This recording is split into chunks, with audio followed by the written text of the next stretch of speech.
நீங்கள் பார்த்துக் கொண்டிருப்பது உங்கள் விஜய்.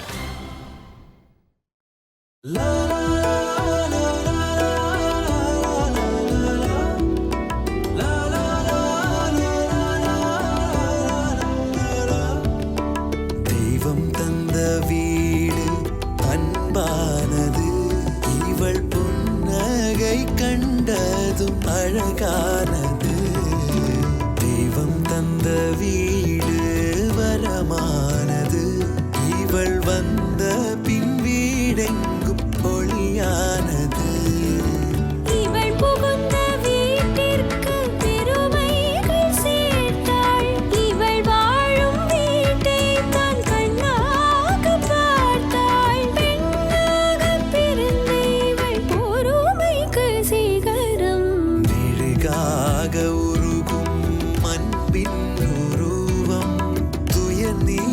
சுமை தாங்கும் பெண்ணின் உருவம், உயர்கல்வி பயிலாமல் இவள் மேதையானாள்.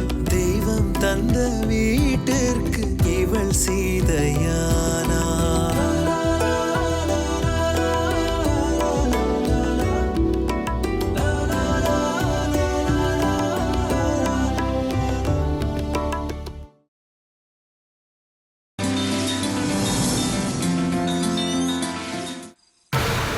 ராம், ராம், ப்ளீஸ் ராம், என்னை கைவிட்டுறாத ராம். ராம், என்னை ஏத்துக்கோ ராம். ராம்,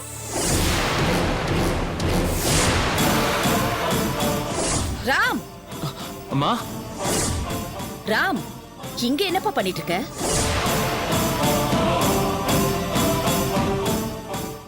உன்னை தேடி வீடே அமர்க்கலப்பட்டு இருக்கு. சாஸ்திரிகள் பூஜைக்கு நேரமாச்சுன்னு உன்னை கூப்பிட்டு இருக்காரு.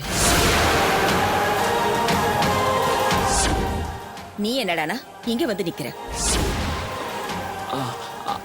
அதுமா கீழே ஒரே புழுக்கமா இருந்துச்சு, அதான் மேல காத்து வாங்க வந்தேன். ஓ அப்படியா, சரி வா போலாம்.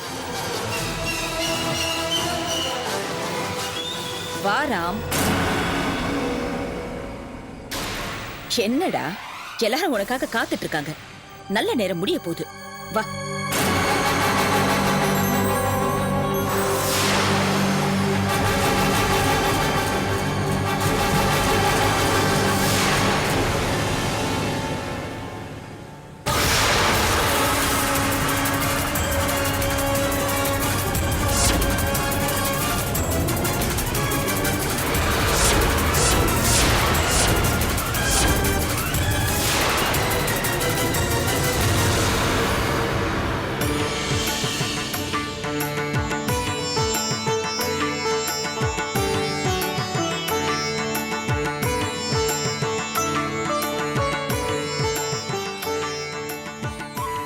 எங்கடா போயிருந்த? மாடியில இருந்த பெரியப்பா. சாமி ஆரம்பிங்க. சுபமஸ்தோ சுப்ரதிஷ்டிதமஸ்தோ. திரு தேவராஜ் சக்கரவர்த்தி திருமதி சித்ரா தேவி ஆகியோரின் மகன் திருவள்ளர் செல்வன் ராம்குமார் சக்கரவர்த்திக்கும் தெய்வ திரு சண்முகம் திருமதி தேவி அவர்களின் மகளாகிய திருவள்ளர் செல்வி சீதாவிற்கும் திருமணம் செய்ய ஆண்டவன் அனுகிரகத்தாலும் பெரியோர்களின் ஆசீர்வாதத்தாலும் விவாகம் நிச்சயிக்கப்படுகிறது. சுபமஸ்தோ. தட்ட மாத்திக்கலாம், சம்பந்தி 2 பேரும் வந்து நில்லுங்க.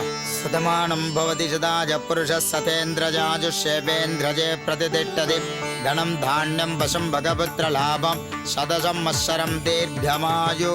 வாங்கிங்க. ரோஜனோ ரோஜமான சோபன சோபமான கல்யாண. சதமானம் பவதி சதாஜ புருஷ சதேந்திரஜாஜு சேவேந்திரஜே பிரதிதிட்டதி நிச்சயதார்த்த சுபமுகூர்த்தோஸ்த சுப்ரதிஷ்டிதமஸ்து. பொண்ணு மாப்பிள்ளையும் முன்னாடி வந்து நில்லுங்க.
என்கேஜ்மெண்ட்ல எல்லாரும் உன்னதான் பாத்துக்கிட்டு இருந்தாங்க.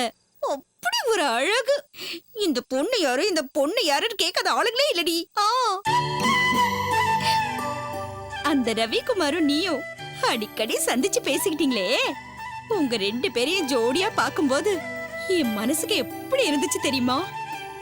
நீ வேணும்னா பாரு, கண்டிப்பா ரவி உன்கிட்ட மனச பறி கொடுத்திருப்பான். இப்ப அவன் கனவுல நீதான் இருப்ப. இருந்தாலும் அது மட்டும் போதாது, அவன் மனசுல நீ மட்டுமே இருக்கிற மாதிரி செய்யணும்.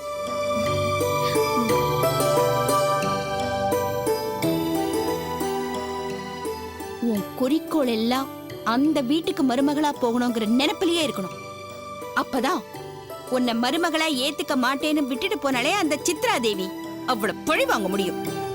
எல்லாம் நடக்குமா? உன் ஆசைய நான் நிறைவேத்துறேன். என் செல்லம், இப்படிதான் இருக்கணும். சித்தி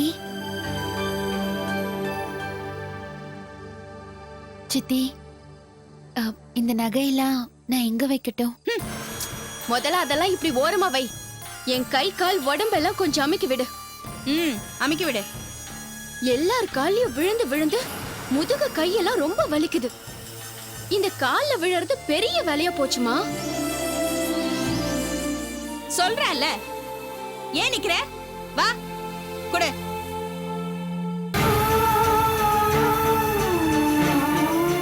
ஏ சீதா, நல்லா அமைக்கி விடுறீ.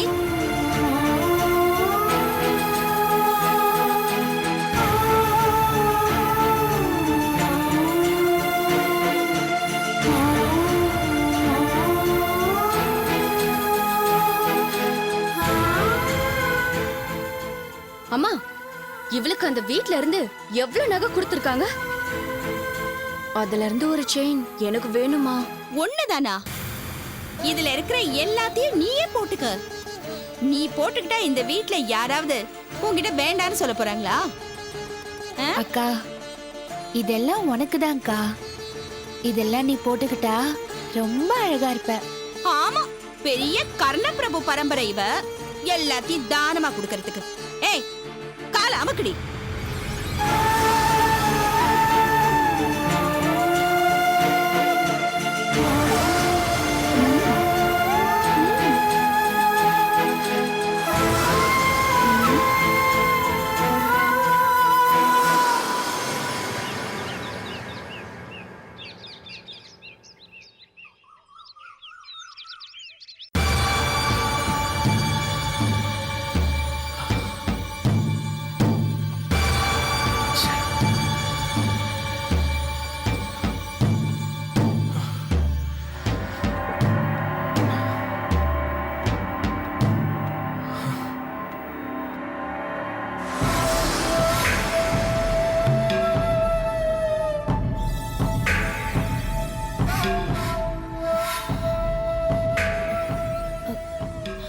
அண்ணா, உன் முகம் ஏன்னா இவ்ளோ டல்லா இருக்கு? என் முகம் டல்லா இருக்குன்னு யார் சொன்னா? யாருன்னா சொல்லணும்? உன் முகமே சொல்லுதே. இங்க பாருண்ணா, இப்போ நினைச்சா கூட இந்த பிரச்சனையில இருந்து நீ வெளியில வந்துடலாம். இல்லனா நீதான் காலம் முழுக்க கஷ்டப்படணும். உன் மனசுல என்ன இருக்குன்னு ப்ளீஸ் அம்மா கிட்ட சொல்லிடு. அதுதான் உனக்கும் நல்லது, மத்தவங்களுக்கும் நல்லது. நீ மத்தவங்கன்னு யார சொல்ற? நான் யார சொல்றேன்னு உனக்கு தெரியாதா? உனக்கே நல்லா தெரியும். இங்க பாரு, இது ஒண்ணும் சின்ன பிள்ளைங்க விளையாட்டு கல்யாணம் இல்ல. ஒரு தடவை கல்யாணம் ஆயிடுச்சுன்னா விருப்பமே இல்லனா கூட வாழ்நாள் முழுக்க நீ அந்த சீதா கூட வாழ வேண்டியதா இருக்கும்னு. இது ஒண்ணும் சின்ன பிள்ளைங்க விளையாட்டு கல்யாணம் இல்ல. ஒரு தடவை கல்யாணம் ஆயிடுச்சுன்னா விருப்பமே இல்லனா கூட வாழ்நாள் முழுக்க நீ அந்த சீதா கூட வாழ வேண்டியதா இருக்கும்னு. கஷ்டமா இருந்தாலும் ப்ளீஸ் ஒரே ஒரு தடவை அம்மா கிட்ட மனசு விட்டு பேசிடுன. இங்க பாருன, உன் பலகீனம் என்ன தெரியுமா? உன் மனசுல இருக்கிறத வெளியில சொல்லாம இருக்கிறது தான். அண்ணா, மனசு முழுக்க வனிதாவை நினைச்சுக்கிட்டு அம்மாவோட ஆசைக்காக அந்த சீதாவை கல்யாணம் பண்ணிக்கணும்னு ஏன் தான் நினைக்கிற? இங்க பாருங்க, இது வனிதாவுக்கு மட்டும் இல்ல, உன் மனசாட்சிக்கும் நீ துரோகம் பண்ற. கல்பனா, என்னோட சந்தோஷத்தை விட எனக்கு அம்மாவோட சந்தோஷம் தான் முக்கியம். அதுக்காக பழசெல்லாம் மறந்துடலான்னு முடிவு பண்ணிட்டேன். ஐயோ அண்ணா, ப்ளீஸ், நான் சொல்றது கொஞ்சம் புரிஞ்சுக்கோயே. ராம்,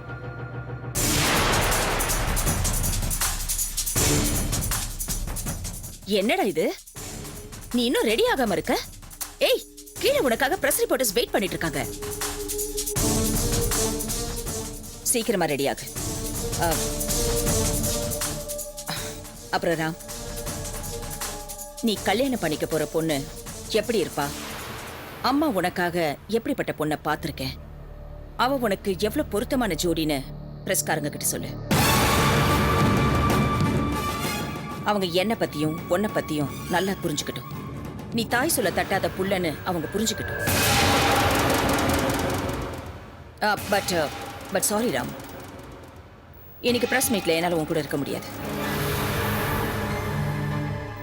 எனக்கு வேற ஒரு அவசர வேலை இருக்கு. நான் போயிட்டு வந்துடுறேன்.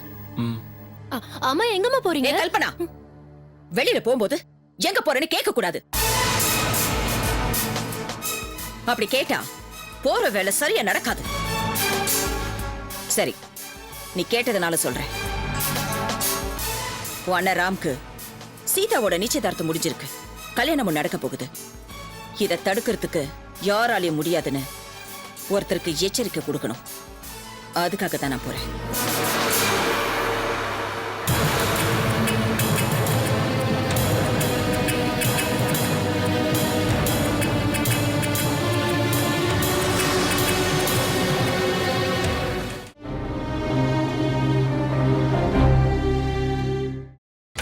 நீங்கள் பார்த்துக் கொண்டிருப்பது உங்கள் விஜய்.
உள்ள வரலாமா?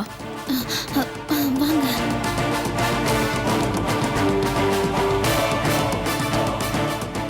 மறைக்க வேண்டிய அவசியம் இல்ல, எனக்கு எல்லாம் தெரியும். தெரிஞ்சுதான் இப்படி செஞ்சீங்களா? ஆமா. ஏன், உங்க பையன் சந்தோஷம் உங்களுக்கு முக்கியமா தெரியலையா? அவனுக்கு எது சந்தோஷம் கொடுக்கும், எது சந்தோஷம் கொடுக்காதுன்னு எனக்கு தெரியும். அதைத்தான் நீங்க தெரிஞ்சு வச்சிருக்கீங்க.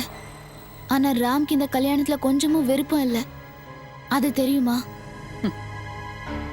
விருப்பம் இல்லாமலா அவன் இந்த கல்யாணத்துக்கு ஒத்துக்கிட்டான்? இல்ல, உங்களுக்கு தெரியாது. அவருக்கு நிஜமாவே இந்த கல்யாணத்துல விருப்பம் கிடையாது. அவனுக்கு விருப்பம் இல்லைன்னு நீ எதை வச்சு சொல்ற? என் புள்ள மனசு என்னன்னு எனக்கு தெரியும். என்ன விடவா நீ அவனை புரிஞ்சு வச்சிருக்க? ராம் மனசுல என்ன இருக்கு என்ன இல்லைங்கிறது எனக்கும் தெரியும். நாங்க 3 வருஷமா காதலிக்கிறோம். ராம புரிஞ்சுக்க இது போதாதா? 26 வருஷமா அவன் மேல அன்பு கொட்டி வளர்த்த ஏன் புள்ளைய பத்தி பெத்த தாய் நான் புரிஞ்சுக்கிட்டதை விட 3 வருஷமா பழகுற நீ அதிகமா புரிஞ்சுக்கிட்டியா? சரி, ஒத்துக்கிறேன். என்னை விட உங்க பையனை பத்தி நீங்க நல்லாவே புரிஞ்சு வச்சிருக்கீங்க. உங்களுக்கு ராம் என்ன காதலிச்சது தெரிஞ்சிருக்கு. அப்போ உங்க மகனோட விருப்பத்தை நீங்க தெரிஞ்சுக்கிட்டு என்னையும் உங்க வீட்டு மருமகளா ஏத்துக்க வேண்டியதுதானே? இதுல உங்களுக்கு என்ன தயக்கம்? ராம கல்யாணம் பண்ணிக்க போறவ புகுந்த வீடு, புருஷன், மாமியாரு இதுதான் அவளோட உலகமா இருக்கணும். அப்புறம் எனக்கு பிடிச்ச, எனக்கு ஏத்த மருமகளா இருக்கணும். கடைசி வரைக்கும் நான் சொல்றத கேட்டுக்கிட்டு இருக்கணும். ஆனா உன்கிட்ட அந்த தகுதி எதுவுமே இல்லை. அப்படின்னா ராம்க்கு கல்யாணம் பண்றது அவரோட சந்தோஷத்துக்காக அல்ல, உங்க சௌரியத்துக்காக.